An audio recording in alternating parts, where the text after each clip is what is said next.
ठीक है।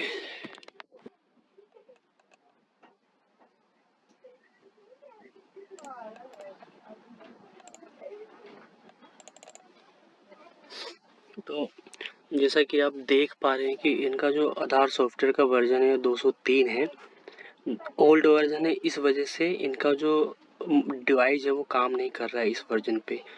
मंत्रा का ये फिंगर डिवाइस और आइरिस डिवाइस काम कर रहा है, आइरिस डिवाइस लगा रखे बट इनका काम नहीं कर पा रहा है। अभी हम लोग जो इसका 203 वर्जन है उसको अपग्रेड करेंगे, 204 पे करेंगे। तो एप्लीकेशन क्लोज करके मैं इसका जो वर्जन का है वो डाउनलोड करवाऊंगा, लेटेस्ट 204 वाला।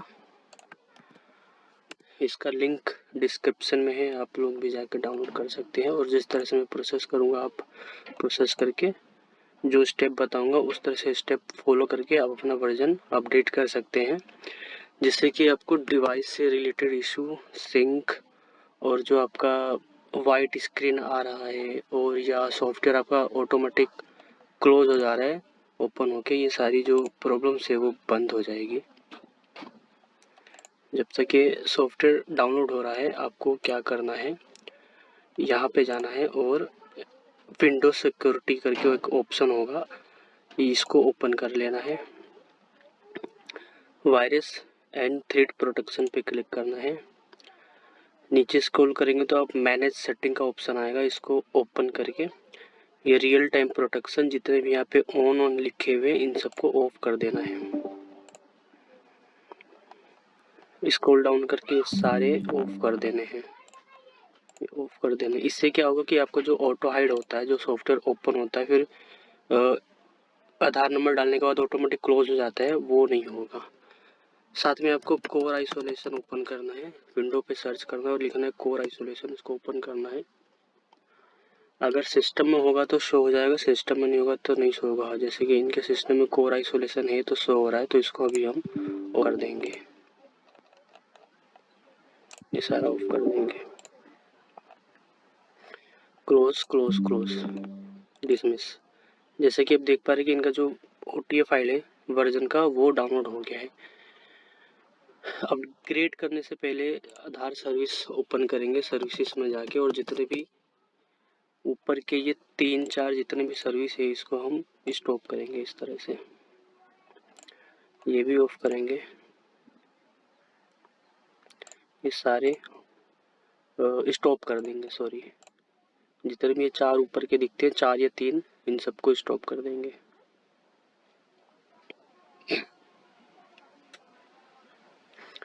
मिनिमाइज स्टॉप करने के बाद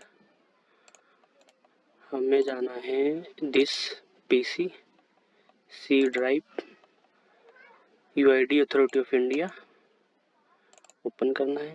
पहले इस फाइल में देख लेंगे कि पहले से कोई फाइल तो नहीं पड़ी है जो अनजिप्ड हो, जैसे ये जिप्ड है, कई कई फोल्डर में अनजिप्ड होता है तो इस वजह से इशू भी आ सकता है, तो आप देख लेना इसमें जाके। ये यहाँ तक आपको ओपन करके रखना है और जो हमने फाइल डाउनलोड किया था उसको ओपन कर देना है। तो मैं डाउनलोड वाले फोल्डर में जाएंगे तो फाइल दिख जाएगा, सबसे ऊपर ये रहा। इसको हम डबल क्लिक करेंगे, मिनिमाइज करेंगे, सिंपली इसको इन सबको ऑल सेलेक्ट करके कंट्रोल A से ऑल सेलेक्ट कर लेना है, या तो आप यहाँ पे ऐसे करके ऑल सेलेक्ट कर लेंगे। इसको सिंपली ड्रैग एंड ड्रॉप करना है, माउस से पकड़ना है और यहाँ पे छोड़ देना है इस वाले फोल्डर में, यहाँ पे ऐसे छोड़ देना है, आधार एनरोलमेंट क्लाइंट वाले फोल्डर में यहीं पे छोड़ देना है ऐसे, और रिप्लेस कर देना है।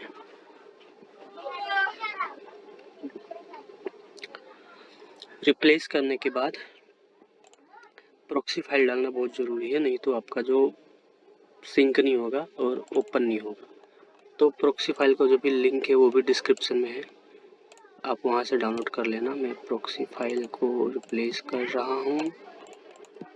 प्रॉक्सी फाइल यहाँ पे रिप्लेस होगा, ऊपर से तीसरा फोल्डर होता है, कॉन्फ लिखा होता है, यहाँ पे जाके सिंपल यहाँ पे पेस्ट कर देना है और कॉपी एंड रिप्लेस कर देना है। यहाँ पे आ गया, बैक जाना है, डेटा वाले फोल्डर को ओपन करना है, ऊपर से 4 नंबर का फोल्डर डेटा को ओपन करना है, ऊपर से 3 नंबर फोल्डर इसको ओपन करना है, यहाँ पे प्रॉक्सी फाइल को रिप्लेस करना है। लास्ट काम ये है, रन टाइम भी आपको एक बार रिप्लेस कर देना है। तो मैं रन टाइम का जो इन सभी का जो फाइल का लिंक है वो डिस्क्रिप्शन में दिया हुआ है, तो आप वहाँ से जाके रिप्लेस डाउनलोड करके अपना ये स्टेप फॉलो कर सकते हैं।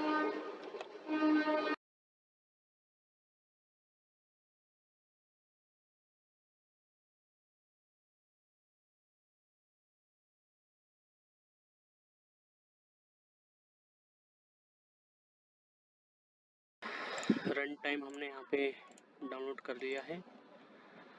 सिंपली फिर से हम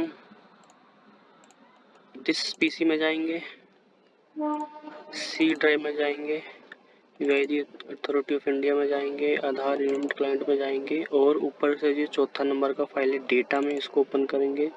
डेटा को ओपन करने के बाद ऊपर से जो दूसरे नंबर का फाइल है इसको ओपन करेंगे, जो फोल्डर है, और जो हमने रन टाइम फाइल पेस्ट किया था इसको हम सिंपली ओपन करेंगे और डेटा के फोल्डर में जाके ड्रैग एंड ड्रॉप कर देंगे। आप कॉपी पेस्ट भी कर सकते हैं, मैं माउस से सीधा क्लिक करके उठा के यहाँ पे छोड़ दे रहा हूँ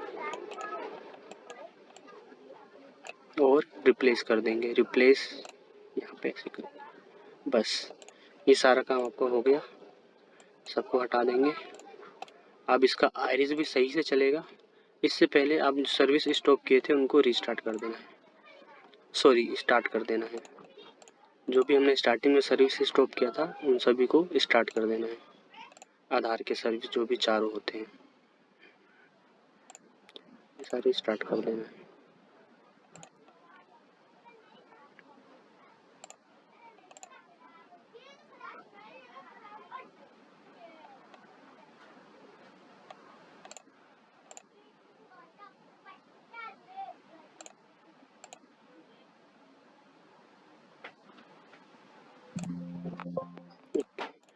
अब इनका जो डिवाइस से रिलेटेड इशू होगा वो सारे रिजॉल्व हो गया है। सिंक भी बहुत अच्छे से होगा, सॉफ्टवेयर भी इनका हाइड नहीं होगा, वाइट स्क्रीन जो आ रहा था वो भी नहीं आएगा। सिस्टम अगर नया होता है तो इस स्मार्ट ऐप लैपटॉप में होता है वो ब्लॉक करता है, तो इस स्मार्ट ऐप जो होता है उसको हम एक बार डिसेबल करेंगे। स्मार्ट ऐप इसको ओपन करके और यहाँ से इसको ऑफ कर देंगे। किसी किसी सिस्टम में होता है, किसी किसी सिस्टम में नहीं होता है। अभी के जो लेटेस्ट सिस्टम होता है इसमें आ रहा है, तो इसको हम ऑफ कर देंगे सिंपली। अब इसका सॉफ्टवेयर ओपन करेंगे, यस रन पे क्लिक करेंगे। हो सकता है कि अब अगर अपडेट के बाद एक दो बार ये सॉफ्टवेयर ऑटोमेटिक क्लोज हो जाए, लेकिन हो जाता है ये ऑन करने पे। तो जैसा कि देख पा रहे हैं कि ये ऑन हो गया और इनका डिवाइस यहाँ पे लेफ्ट कॉर्नर में देखेंगे और डिवाइस शो हो रहा है। यहाँ पे यूनिवर्सल क्लाइंट पे क्लिक करेंगे तो यहाँ पे इसका जो लॉगिन पेज होता है वो शो होने लगेगा, थोड़ा टाइम लेके, क्योंकि वर्जन अभी अपडेट हुआ है। करते ना तो वो डॉक्यूमेंट स्कैन नहीं होता और ऑटोमेटिक हाइड हो जाता है।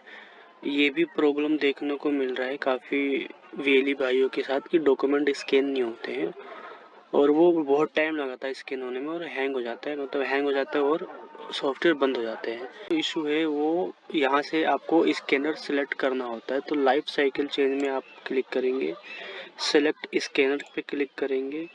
अब इन्होंने कैनन G20 सीरीज ये स्कैनर सेलेक्ट कर रखा है, जो कि यहाँ ये सेलेक्ट नहीं करना है। जब भी आप स्कैनर सेलेक्ट करो यहाँ पे रिफ्रेश करके WIA करके लिखा हुआ आता है, WIA इस पे सेलेक्ट करना है। ज़्यादातर वीएलई अपने प्रिंटर को सिलेक्ट कर देते हैं। आपके जो ऑप्शंस में WIA जो फर्स्ट लिखा होता है और आपका स्कैनर का मॉडल उसको सिलेक्ट करके यहाँ पे कनेक्ट करना है। अब आप सभी का, अब इसने जो सिलेक्ट कर दिया, अब इसके साथ स्कैनिंग का प्रॉब्लम कभी नहीं आएगा, जो डॉक्यूमेंट स्कैन होते हैं। अभी हम ट्राई करेंगे इसको लॉगिन करवा के।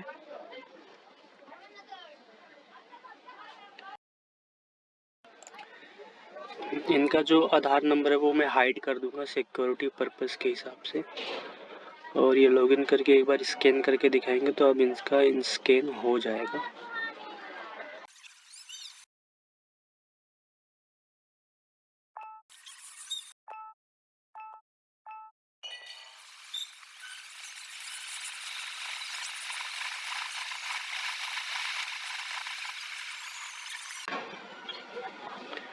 जो ये वर्जन है वो अभी अपडेट हुआ है, इस वजह से आपके जो सिस्टम में सही से कैपेबल नहीं हो पा रहा है, तो इसलिए आपका जो ये सॉफ्टवेयर वो हैंग हो रहा है सभी का। तो आपको क्या करना है, जो भी आप एक्शन लेते हैं, जैसे आप लॉगिन करने के लिए लॉगिन पे क्लिक करते हैं, तो थोड़ा सा वेट करना होता है, पेशेंस रखना होता है। ये नहीं कि बार बार क्लिक करते रहो। बार बार क्लिक करेंगे तो वो बार बार जो बैकअप से एपीआई भेजता है वो बार बार उसी पे रिएक्ट करेगा, इसलिए वो हैंग हो जाता है। एक बार आप किसी चीज़ पे क्लिक करें, उस पर थोड़ा सा वेट कीजिए 1-2 मिनट, उसके बाद ये ऑटोमेटिक आगे का प्रोसेस ओपन हो जाएगा। ओपन हो गया। अब ये अपना आधार अपडेट करेंगे, रेजिडेंट का आधार नंबर डालेंगे। मैं ये सारे जो डिटेल्स है वो ब्लर कर दूंगा ड्यू टू सिक्योरिटी और प्राइवेसी पर्पस के हिसाब, रीजन के हिसाब से।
मार्केट में की दिक्कत हुई तो देखिए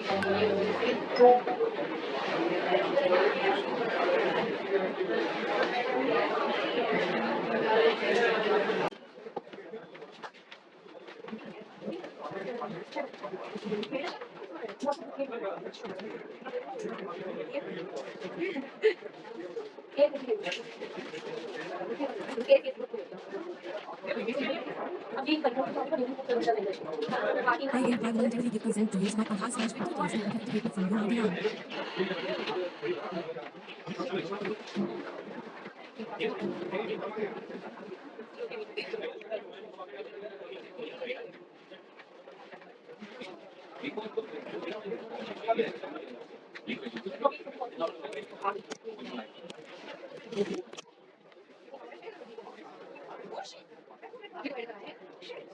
IDR.